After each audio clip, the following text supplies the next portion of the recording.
Well, hello there, guys. It is the 3rd of September on the 2025. Now, last night I come across a really interesting video, one I hadn't seen before, and this was from around about 1999 to 2000. And I come across this video via Ivor Cummins. I'll put a link to his channel in the description. And it harkens back to a talk.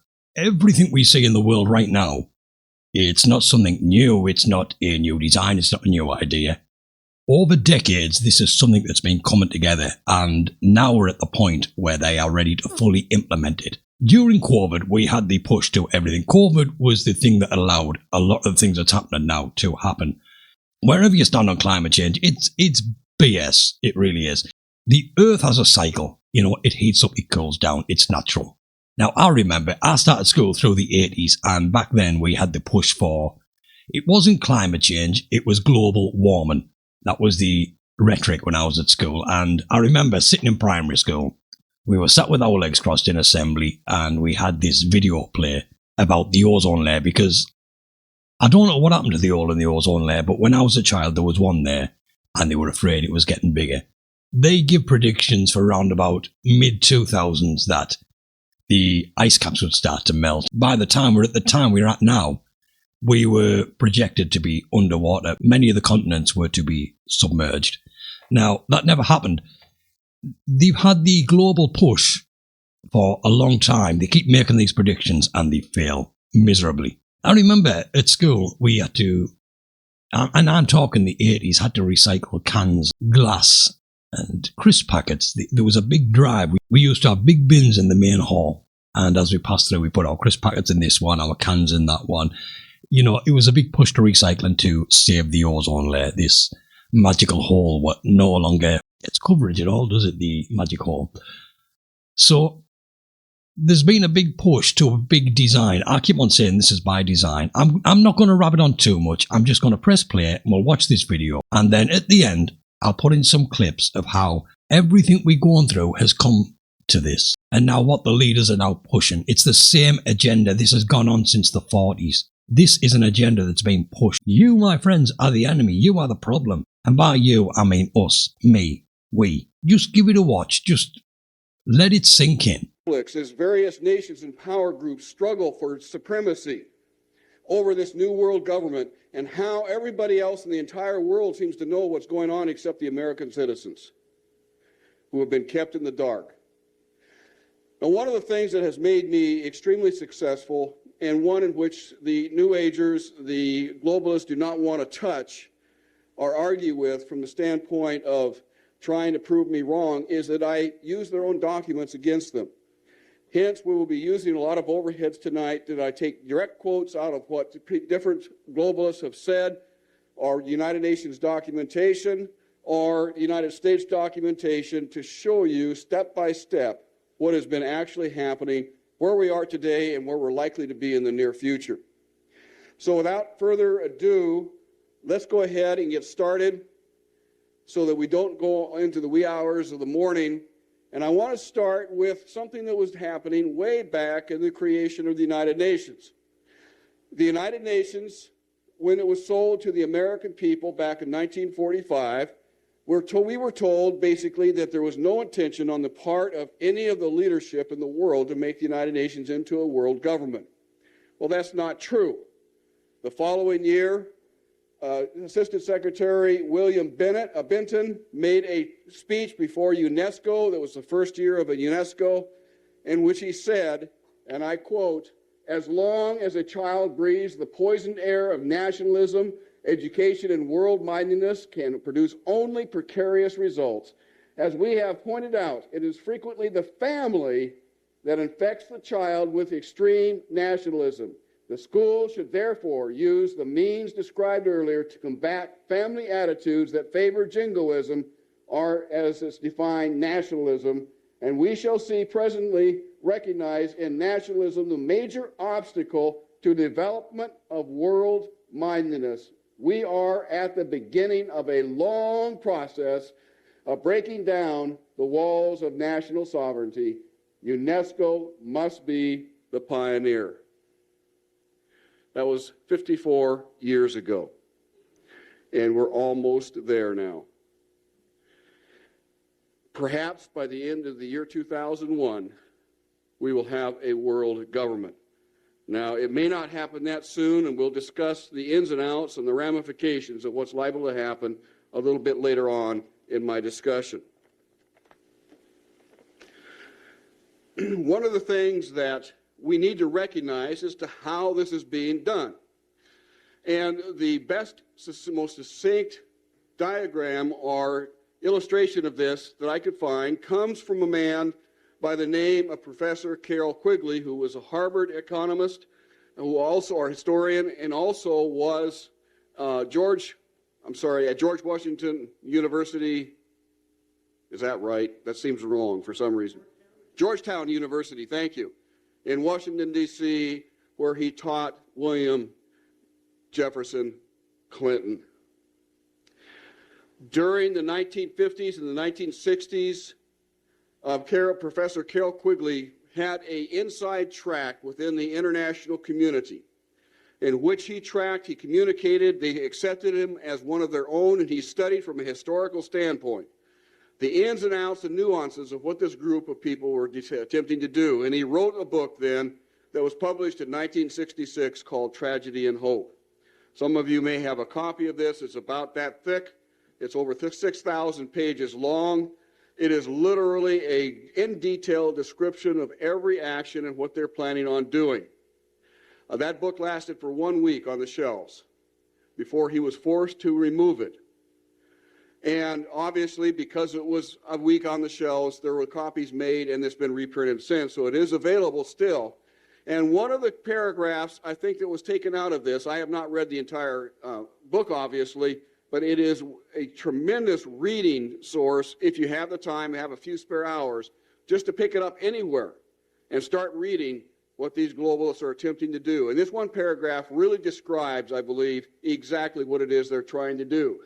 And he says that the global elites aim is nothing less than to create a world system of financial control in private hands to be able to dominate the political system of each country and the economy of the world as a whole. The system was to control in a feudalistic fashion by the central banks of the world acting in concert by secret agreements arrived at frequent private meetings and conferences. And of course, that's still being done today.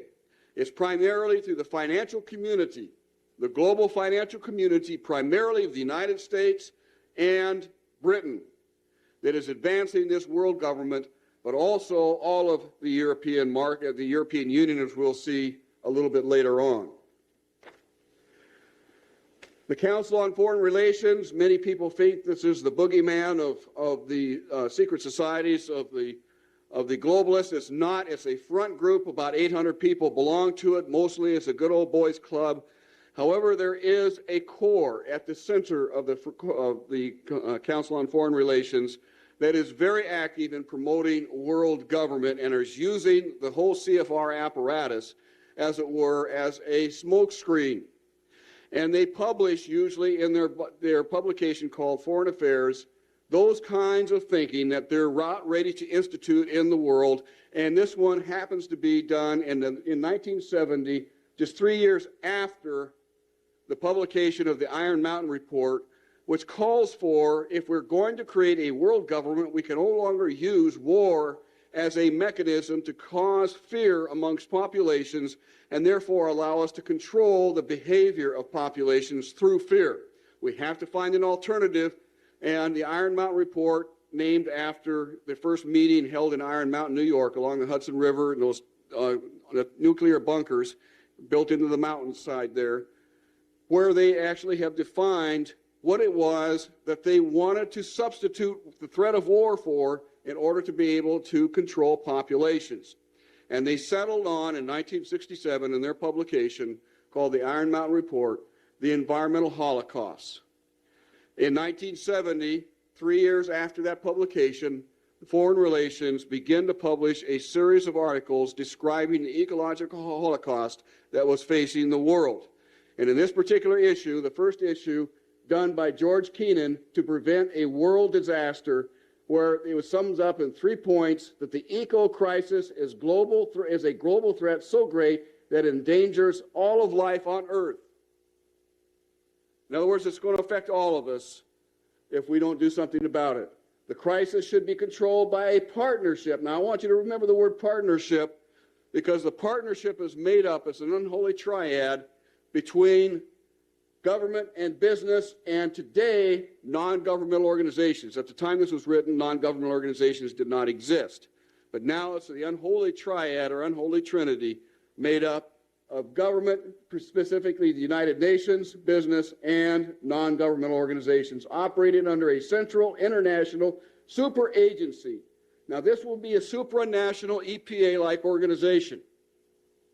You're going to see this. We're going to come back to it several times during the talk tonight, where these globalists want to establish an international EPA-like organization that can control literally every action that every single human being on planet Earth takes.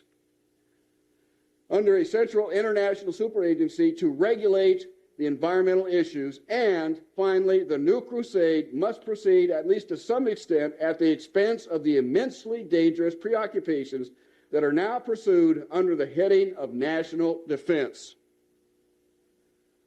So they are substituting the environmental holocaust for the threat of war. Because lest we solve global warming, ozone depletion, biological diversity destruction, all of these different things, acid rain, we are going to destroy the earth and us along with it. And we are the enemy. For those of you in the audience who are old enough, remember the old cartoon from Pogo, where he used to say on a frequent basis, we have met the enemy and he is us. And this is exactly the plan that these globalists have put forth and has been in operation for the last 30-some-odd years. If you're still not convinced, the founder and current leader of the Club of Rome, which in fact is real, despite many years of efforts to try to say that it's nothing but a right-wing conspiracy to discredit the global community, Aurelia Pecci, who actually created the Club of Rome, and it's the inner circle of the global elitists, in 1991 stated that while searching for a new enemy to unite us, we came up with the idea that pollution, the threat of global warming, water shortages, famine, and the like would fit the bill. All of these dangers are caused by human intervention. The real enemy then is humanity itself. And as Pogo said, we have met the enemy, and he is us.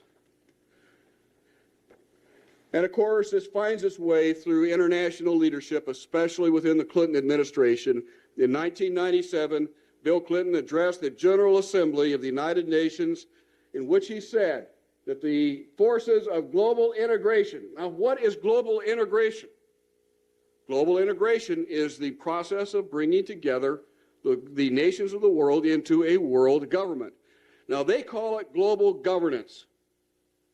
And they'll always refer to it as global governance and will adamantly deny that this is world government. But you cannot govern without government. It's impossible. Therefore, what we're seeing being instituted is an absolute totalitarian world government that they're planning for the world. Absolute. You take nothing away from here tonight, realize that we're looking at an absolute totalitarian government that they're trying to establish. We're not going to get into the heart of this. I did that 3 years ago when I was here. Get that video, and I go into great detail explaining exactly the type of controls and the lack of controls and the lack of credibility and the lack of accountability to the people of the world that will make this a totalitarian government. So what Bill Clinton is saying, that the forces of global integration are a great tide inexorably wearing away the established order of things. Now, what is the established order of things here in the United States? Is our U.S. Constitution, for instance. Our civil rights. The fact that we are a government of the people, by the people, and for the people. That's the established order of things. And, of course, they want to reverse this so that the people are merely tools of the state, where we revert to a statist type of government in which the state is all-powerful. Going on, he says that people are susceptible to the misguided protectionism, to the poisoned appeals of extreme nationalism, and the ethnic, racial, and religious hatred. New global environmental challenges require us to find a new strategy of security. This word of security is a very big word in their vocabulary. They use it to justify all kinds of things. Nations have begun to put that strategy into place through a new network of institutions and arrangements. Through this web of institutions and arrangements, nations are now setting the international ground rules for the 21st century, isolating those who challenge them from the outside, unquote. And folks, do you feel isolated? Well, you now know that it's by design. It's not accidental. I think you probably realized that before, but it is happening, and we are being isolated from telling our side of the story to the American people to help them understand and make adequate and righteous decisions when the opportunity presents itself. The question is then, how do they do it? How in the world are they getting this agenda from the international level down to the local level? Well, they've got a plan for that too. Now, on the environmental side, there's probably a number of different plans, but from the environmental side, you have an organization called the IUCN, the International Union for the Conservation of Nature. Been in existence since the United Nations was created. It's not part of the United Nations Charter. It's a scientific advisor to the United Nations. But through the IUCN, such programs as ecosystem management, American Heritage Rivers, the Clean Water Initiative, the Endangered Species Act, and all the rules and regulations of the EPA, U.S. Fish and Wildlife Service, the U.S. Forest Service, the U.S. Park Service, and so forth, are directly related. We're going to explain how that happens in a few moments, but before we do, I want to determine, or I want you to understand what the purpose of the IUCN is, or this International Union for the Conservation of Nature. The purpose is to promote an alternative model for sustainable communities and lifestyles. Yes, you heard it right. The whole concept of sustainable developments come right out of the IUCN. And it's all over America now, based on eco-spiritual practice and wait a minute, now what is eco-spiritual practices and principles? Well, we're about to find out, because it affects you in a very, very negative way. To accelerate, as it says, this transition to a just and sustainable future, the problems that we face in the world today, humanity must undergo a radical change in its attitudes, values, and behavior. In response to this situation, a new global ethics is taking form and is finding its expression in international law. How in the world are they able to get it into international law? Well, you're about to find out. One last thing, these eco-spiritual practices and principles, and according to the United IUCN, in a biocentric approach, this is what they call it. In a religious context, it's called pantheism, the belief that nature is God. But in a biocentric approach, says the IUCN, the rights of nature are defended first and foremost on the grounds of the intrinsic value of animals, plants, rivers, mountains, and ecosystems, rather than simply on the basis of the utilitarian value or benefit to human beings. In other words, nature comes first. Nature's needs comes before man's needs. And we're going to see some very classic examples of that as we go through tonight's discussion. And one of the things that we told the Senate in August of 1994 was that this treaty had not been written, but was going to be dependent upon a base document written by the United Nations called the Global Biodiversity Assessment. The U.S. Senate called the United Nations and asked for the Global Biodiversity Assessment. It was supposed to be in draft form, only to be told by the United Nations they had no idea what the Senate was asking for. They had not authorized the writing of this document. They had bad information. Go back and ratify our treaty. However, one of our men, there was 4 of us, one of the people knew somebody in New York, that knew somebody in England, that knew somebody in Germany, that knew somebody else, and we finally got a copy. It was the chapter 10 of this document. It was 300 and some odd pages long. The final document in published form is 1,140 pages long. And we scanned this document. We found it to be the most anti-human document that we could possibly imagine. And again, I go into far more detail if you look up On the previous visit that I made with you, I go into detail with this document. I'm only going to touch on some high points here tonight. But it breaks it up, their view of reality, as it were, into two worldviews in the world today. The first worldview is of the Western worldview. That's the one that we live in today. And they say that the Western worldview is characteristic of large-scale societies heavily dependent upon resources brought from considerable distances. It is a worldview that is characterized by the denial of the sacred attributes of nature. Whoa, now wait a minute. Denial of the sacred attributes of nature? This is out of the United Nations documents. It goes on to say, which became firmly established about 2,000 years ago with the Judeo-Christian Islamic religious traditions, to its direct aim at all monotheistic belief systems, especially that of Christianity. This is a United Nations document. It goes on page after page, deriding Christianity as the primary source for all the evils done to the environment today. It does describe its own view of reality as this worldview. They call it the traditional worldview. And it says that the worldview of traditional societies tends to be strikingly different from the modern worldview. They tend to look at and view themselves as members of a community that not only includes other humans, but also plants and animals, as well as rocks. So now rocks are a member of your community that you have to share with. It goes on to say, even worse, people are then members of a community of beings, like human beings, living and non-living. So a rock is now elevated up to the status of a human being, and they're both equal in the eyes of this belief system. Now, many of us in this audience are probably Christians, and I do not want to say that we do not have a stewardship responsibility, because we do. But we should not ever hold up nature as being God, as they have done here, where a rock is equivalent to that of a human being. It concludes in this statement by saying, thus rivers may be viewed as mothers, animals may be treated as kin. Hence, we have the American Heritage Rivers Initiative, initiated by Bill Clinton about 3 years ago. It goes on to say that for most of human existence, traditional societies lived in an ethical paradigm in which nature is valued both in its own right and as for its role in spirituality. In other words, it is God. Traditional societies have considered certain sites as sacred where most human activities are prohibited.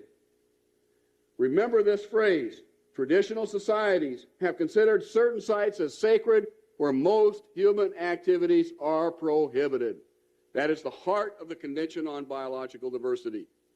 Locking up nearly 50% of the land area of the United States is their solution to protecting biological diversity, and we'll start to talk about that later.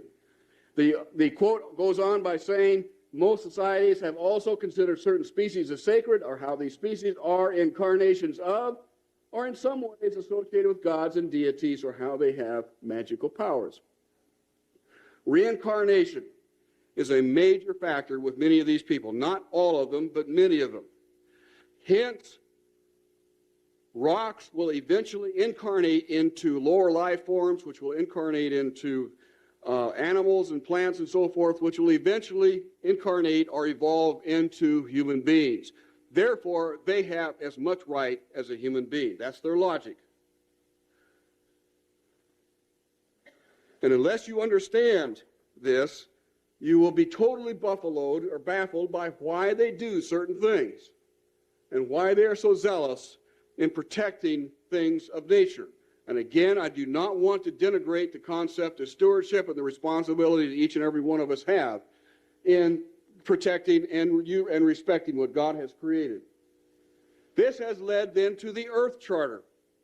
The Earth Charter was created by none other than Maurice, whom we've already talked about, as well as Mikhail Gorbachev, the former premier of the Soviet Union.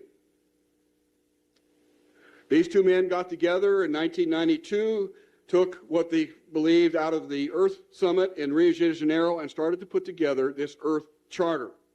It was finally released this year in April, on April 15th. Now, the Earth Charter, according to Maurice and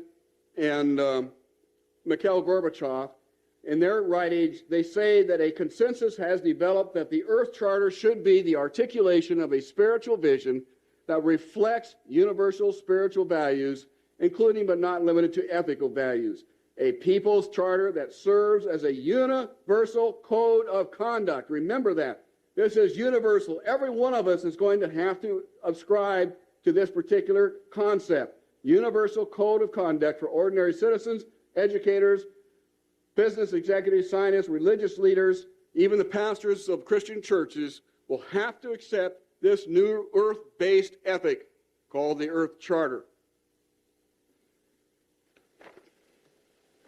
Going on, Mikhail Gorbachev and Maurice Strong say that the Earth Charter initiative reflects the conviction that a radical change in humanity's attitudes and values is essential to achieve social, economic, and ecological well-being in the 21st century.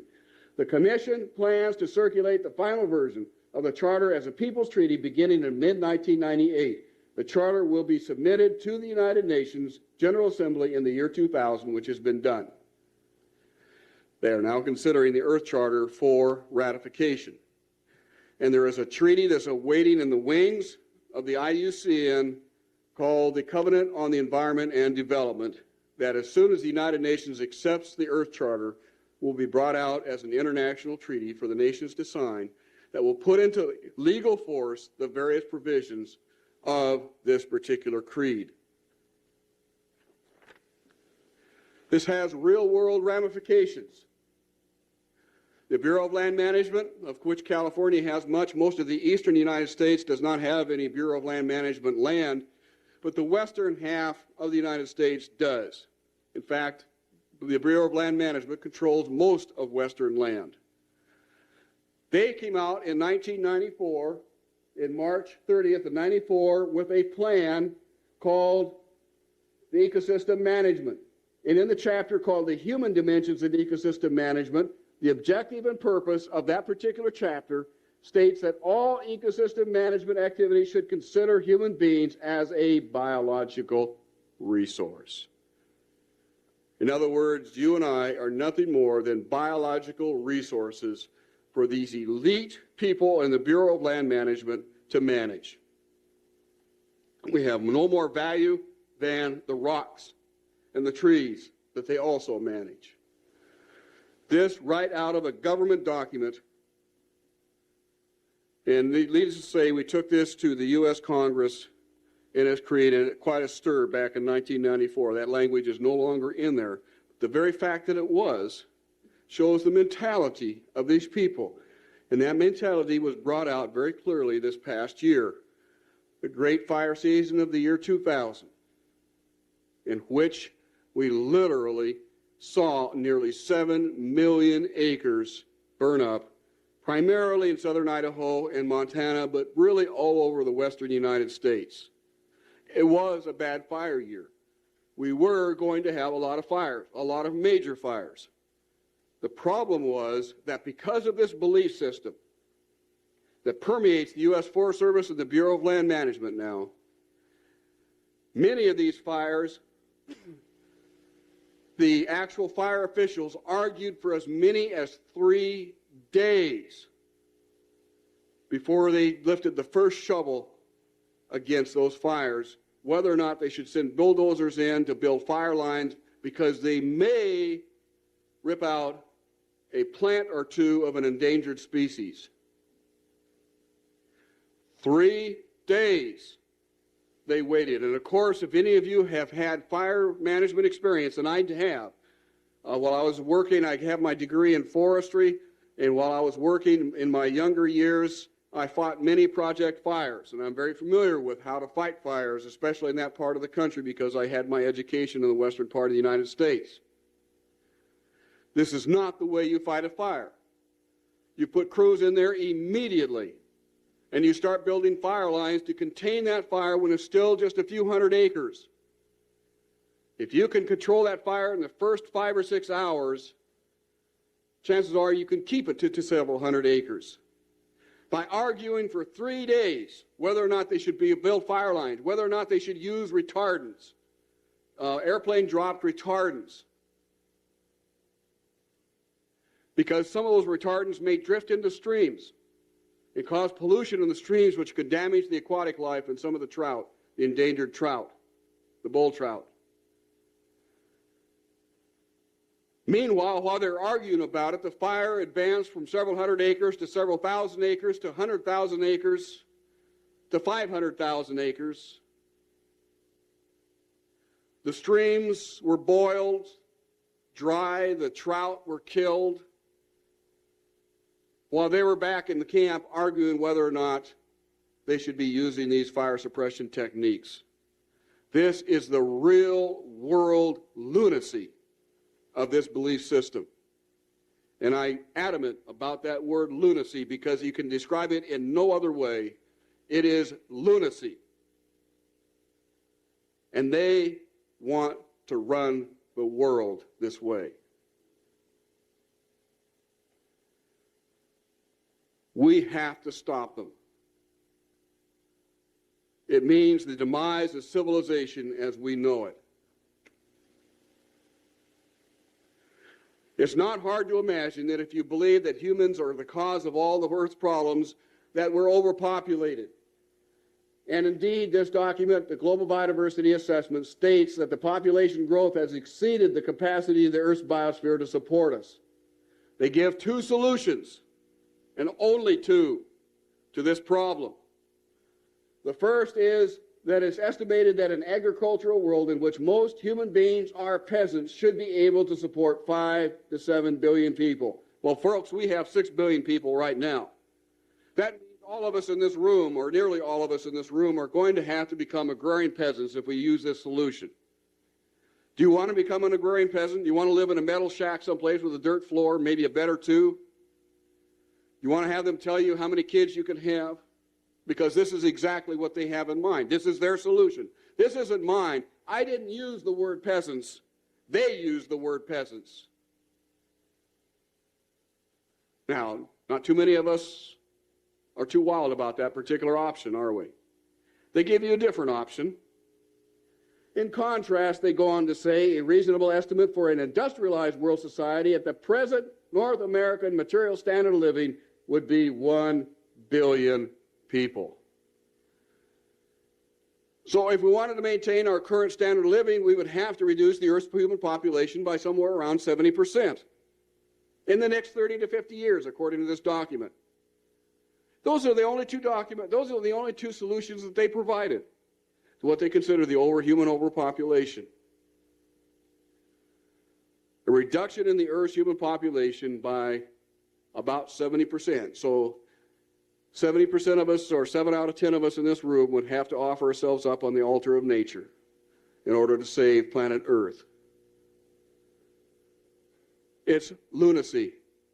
It's absolute lunacy. It's what's led Jacques Cousteau, the famous oceanographer, you've seen many of his programs on television, to tell UNESCO in 1993, about 3 years before he died, that the only hope of saving planet Earth is to eliminate 350,000 human beings a day. 350,000 human beings a day. He said, I don't like it, but that's the only solution. Why? It's the only solution to him because this is what he believes.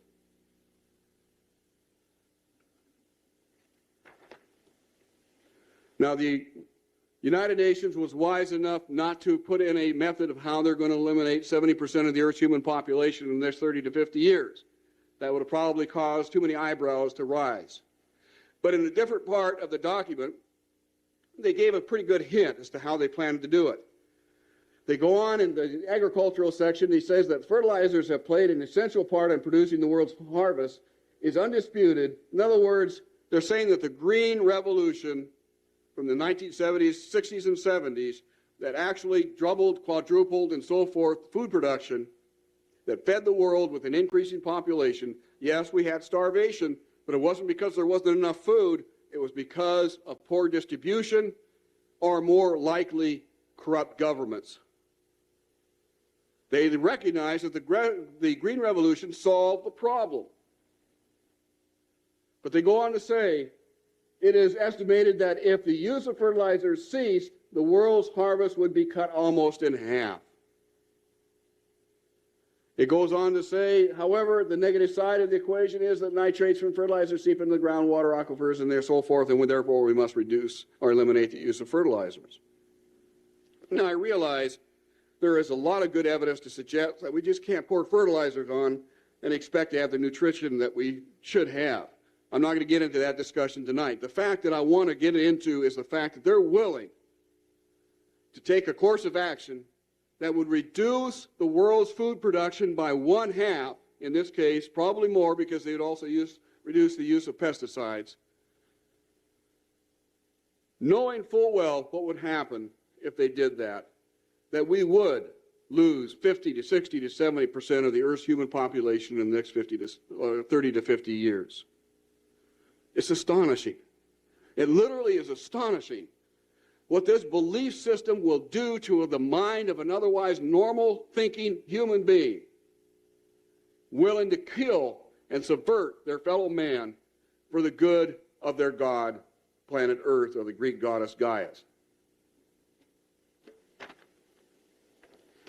They also discuss property rights in this particular document. They say that property rights are not absolute. They're not unchanging. They're not inalienable like our Constitution and the Declaration of Independence states. Rather, they are a complex, dynamic, and shifting relationship between two or more parties over space or time. In other words, whatever the United Nations says they are, whenever the United Nations wants to change the definition. You can continue to pay the taxes, but the United Nations is going to be able to tell you what you can and cannot do. This was reaffirmed as I was on the evening of the 29th of September 1994. We had gotten this document FedEx to us. I'll explain how in a little while. We had this document explained to, or FedEx to us, Chapter 10, and we divided up the responsibility as who's going to read what. And I was reading very fast in this document, highlighting things I wanted the U.S. Senate to see. And I came across this statement right here. Property rights can still be allocated to the environmental public good, but in this case, they should be restricted to usufructual or usufructual? What in the world is usufructual? I had no idea. I thought it was a swear word.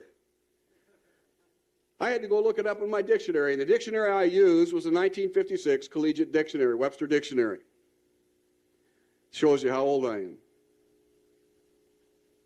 And in that dictionary, I was stunned to read that the concept, it's not that way it's written, it's very much softened in today's dictionaries.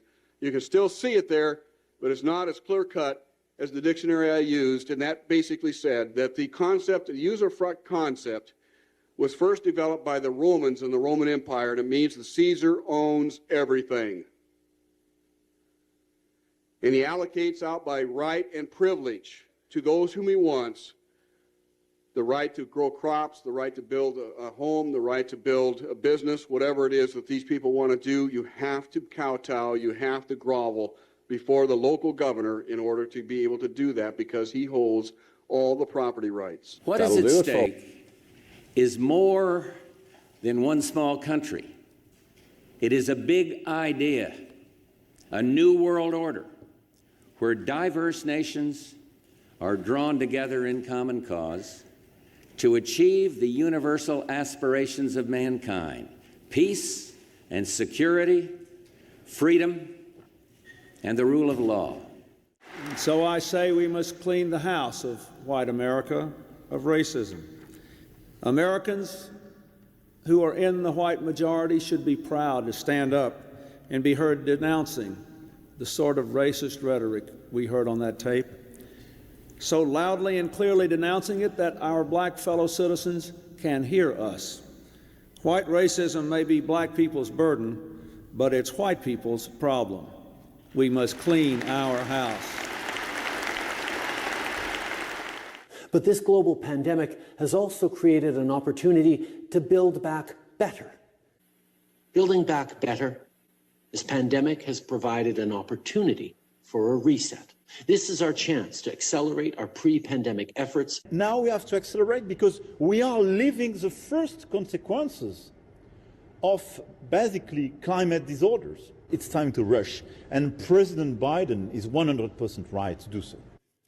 Last week, I shared the outlines of my plan to build back better.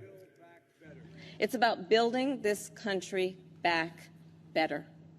As Europeans, we increased our targets for 2030 and 2050 a few months ago. We need India and China to be with us. With Chancellor Merkel, we had a discussion with President Xi. The Great Reset. And I think we felt the commitments of President Xi on climate to work with the US and with Europe. First, to accelerate his target of 2030. Our strongest beliefs are challenged by the rise of a yet unknown new world order. A new world order that China has to be part of the process of creating it, and they have to buy in, they have to own it, really need to bring China into the creation of a new world order. Partnership and cooperation among nations is not a choice. It is the only way. Now is the time to join together through constant cooperation and strong institutions and shared sacrifice and a global commitment to progress to meet the challenges of the 21st century. Build it back better. We must build back better. Build back better. To build back better. To build back better. Build back better. Build back better. A unique opportunity to reset our global agenda. An unprecedented opportunity to rethink and reset the ways in which we live. Pour construire le monde post-Covid que nous souhaitons.